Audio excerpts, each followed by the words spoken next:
I mean, we have to take some responsibility as a Chelsea fan base. I'm sorry.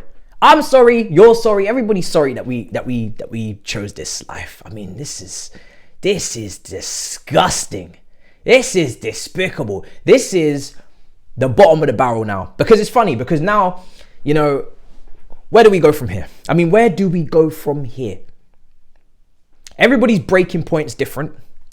Clearly the board is a relegation battle, which people seem to think is me overdoing it. They think I'm overcooking it. They think I'm being dramatic. Well, here's some drama for you. This statistic. Chelsea have 31 points this season. 10 of those points were won by Thomas Tuchel. So 21 points from September onwards for Graham Potter. West Ham, Everton, Leicester wins, and a draw against Tottenham are those 10 points. And we should have beaten Tottenham. We all know that we got absolutely robbed in that game. Not this game, though. This Tottenham game, we weren't robbed. This Tottenham game, we were just dominated. I mean, I say that because we didn't actually have any clear-cut opportunities and we lost the XG. So what more is there to really say? What more is there to watch? We went to Tottenham against a team with loads of individual errors in that defence. You could pluck them up, put them all together, and it's all just right there in front of you. I mean, the hologram in goal that had 2 shots on target to deal with today because we didn't decide, or that we couldn't test him, despite the fact that we've gone with this much more illustrious 4-2-3-1 with more attackers on the pitch, more people committed forward, because of course that 3 at the back that we played earlier in the season, for a manager that can't coach an attack, that was stifling the crap out of our attack. So now we've gone with 4 attackers and we can't score. 2 wingers, 110 striker, can't score. And a creative midfielder in the double pivot, can't score. So back-to-back games now, no goals. 2 shots on target. XG, FC, lower than Tottenham's. And we could have lost by more today. Højbjerg hitting the post. The 2 goals we conceded. Skip. I mean, customary. Kepa, long shot, going in the top corner. Little touch to it, bang, hand. Into the off the bar it goes and into the goal. The second one is the one that really pisses me off because, first of all, they both come at awful times. One goal comes right after half time. I am barely in my chair and comfortable. I have barely got myself together. My timer isn't ready for my watch along. I've pivoted slowly to my TV. Goal. How did that happen? Where did that come from? Can I get a replay? Potter wasn't even sitting in his seat. The fans have finished their piss and their pint. They're only just climbing back up the stairs to get back into the stadium, and already Oliver Twist, packet of crisps, has scored. His first goal for Tottenham, by the way. So we are breaking records galore. Richarlison thankfully didn't score today. That was the only thing missing. And then the second goal. A flick on from Dyer. An assist for him today. And Harry Kane marked by none other than booty shaker Raheem Sterling, who was actually decent today. He was decent. He was part of anything good we conjured up in terms of any sort of combinations, moves. At times was actually going past 3 people on the left-hand side to put it back for Felix, was involved in the combination play in the second half to find Kai Havertz cross a ball across the box, didn't amount to anything. There were nice little moments in the second half where we conjured up some nice combinations. But that's all we have to cling to now. You know, I say clinging to straw or clinging to a grain of rice really at this point. You know, we are starving. I am starving. I am losing weight watching this team. You know, I'm now asking for the smallest grain of basmati rice under the door frame. I'm not asking for a meal. I'm not asking for a wonderful meal. Fuck that. Fuck a wonderful meal. Fuck a meal. I'm asking for a grain of rice. I'm asking for a grain of rice. Can I get 1 win? No. So what's worse? Was it last weekend or was it this weekend where we lost at home to Southampton and then Jorginho smashed one in just before we had that result? Or was it today where Chelsea lose and then Manchester United go and win a cup? With a manager that, if you ask me, who would be the perfect replacement for this current manager, it would be Ten Hag. Someone who is in-game, making impact in matches with his substitutions against Barcelona earlier in the week. With a manager that actually wants to play attractive football, but is pragmatic enough, and this is the key, pragmatic enough to know that sometimes you need to sit deep a little bit and play on the counter and soak up pressure. But not be so, hell-bent on, playing a certain way and not actually getting the performances to match. This team can't even counter-attack, actually, by the way. The few opportunities we had to counter against Tottenham, and again, we're failing. We're failing in that regard. So, and then on top of that, he's a winner as well. On top of that, So yeah, it's just so many things to be jealous about at the moment. So yeah, alarming, very alarming, and we keep moving because, like I said, everybody's got their different breaking points. The boards is clearly a relegation battle. We are on 31 points. People think it's a joke that I'm asking for 40. They think I'm being some sort of clown, some sort of jokester. I'm not telling any jokes. I need my 40 points. And we still have to play Brighton. We still have to play Newcastle at home. We still have to play Brentford at home, a very good team. And we still have to travel to Liverpool. Sorry, we're at home to Liverpool, I believe, because we already travelled to Liverpool and didn't actually, capitalise. We're away, though, to Manchester United and Arsenal and Manchester City. So I look forward to those games. So just, you hear that, yeah? All them matches, you hear that. So, yeah, it's crazy. How many, I mean, the season feels so long. I just want it to end. Genuinely, I just want it to end. So unless he gets us into a relegation battle, remember it was 3 games to win the fans. This game, the Leeds game, the Dortmund game. 1 off the list, bang, nothing. Leeds next at home, who just got a new manager, I believe. And then you got Dortmund, who have won every single game this year in 2023 and just beat Hoffenheim 2-0. So the return leg is going to be fun at Stamford Bridge. Because again, everybody keeps thinking, or some people keep thinking that we're going to just, there's going to be something that clicks and then we're just going to go. No, we're still waiting for that. This was the game where if we won this, some people say, oh, we're back in the top 4 race. Can we finally admit now that we're not going to any, no top 4 for us. No top 4 for us. It's not happening. Okay?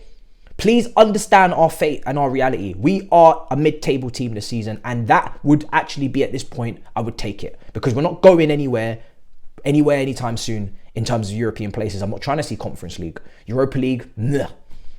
So if it ain't champs, I'm not interested. So we may as well just understand.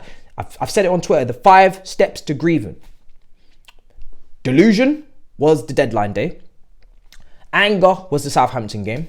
Then there was a couple more installments this week, and then this is now the acceptance. This result here is the acceptance stage, where we really now understand this is the trenches. This is the trenches. When you go to a Tottenham team with probably the worst defence in the top 10, who have individual deficiencies throughout their defence, and a hologram in goal in Fraser Foster, who we only had 2 shots on target, didn't even test him.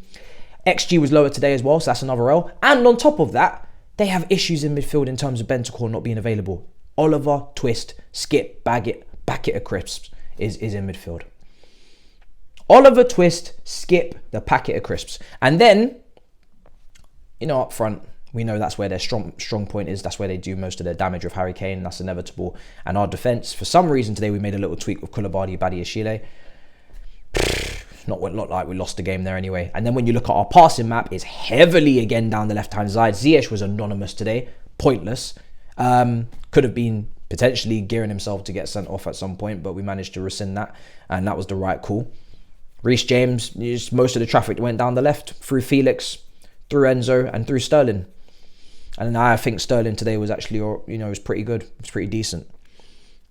But with the amount of quality on this football pitch, and we saw it, I guess, in the first 10, 15 minutes, 20 minutes, the amount of quality we have on the football pitch, we should be winning this game. We should be winning this game, the game before, the game before that, the game before that, the game before that. But the post-match quotes are that, we were about to watch the Amazon documentary. And I don't like to microanalyze. I really don't. But I will listen to the quotes now on post-match, because when we're talking about watching Amazon documentaries from Arsenal and using him as a template and an example, it sounds like something that someone would say on Twitter, using the Arteta as an example, as a justification for what the hell is going on right now. So that basically means that, we could finish 10th, 11th, 12th, even though we spent triple, quadruple, sextuple the amount of times what Arsenal has spent in that period, and we're just going to demand the same type of results or the same type of trajectory. Well, no one said, first of all, that we were going to get the same trajectory as them. That's the first thing. And the second thing is we should not be anywhere near as bad as they were, because we have a better team from a starting point and we have spent 10 times more money. So I'm not expecting to hear next season, in the first full season, that we're finishing 8th. Please do not even try and follow that. Don't even try and follow that formula, because it's not going to add up. I promise you. I promise you that formula will not add up. It won't. It's not even adding up right now. 2 wins in 16. So I said it already this week. The longer this goes on, the more it becomes your fault, Graham Potter, the more you have to take responsibility. The first couple of games after the transfer window, we understand you're integrating the context, cool. But the longer this goes on, the more you have to take responsibility and the more your position becomes, what is that word, ladies and gentlemen, that we said earlier in the week? Untenable. Because you cannot just keep losing games. And the hopeful people, I already said, I was broken from last week. My breaking point was last week. I'm just here now for the vibes. I'm just living it. I'm just living and breathing it. I'm trying not to let it hit me in my heart as strong as it did. You know, I'm trying to put water. I'm trying to water down the drink. It's too strong. This Chelsea drink is strong. Straight vodka. I'm trying to throw some mixers in there. Get some cranberry juice in there or something because it's too strong, this Chelsea juice. So, we wait. And all we can do is wait and pray because there's nothing else we can do here. Petitions and all that nonsense, that's not going to do nothing. So you're wasting your time. You're wasting your time. Stop all that nonsense. Nobody's doing any I'm not doing no protest. No, please don't be foolish. We just wait because his position will become untenable if he keeps losing, and they will have to do something. They will have to. So if he goes and loses to Leeds, which is not completely out of the question, because I said it already statistically, last game against Southampton at home was the easiest game you possibly get on this fixture list, on this calendar. And you know some of the fixtures that I just read out that are coming up. So the fixtures coming up are kind. Leicester's in there. Leeds is in there. Bournemouth is in there. Villa's in there. Kind fixtures. We've had kind fixtures all season. There's been some kind fixtures. So, and the end is brutal with the fixture list. So yeah, we move. There's nothing else to say. There's nothing else to say. Just absolute. Honestly, just I can't be asked anymore. As I keep saying, we just move on to the next game. And that's it. I've had about 5-6 phone calls today. I've had expressions.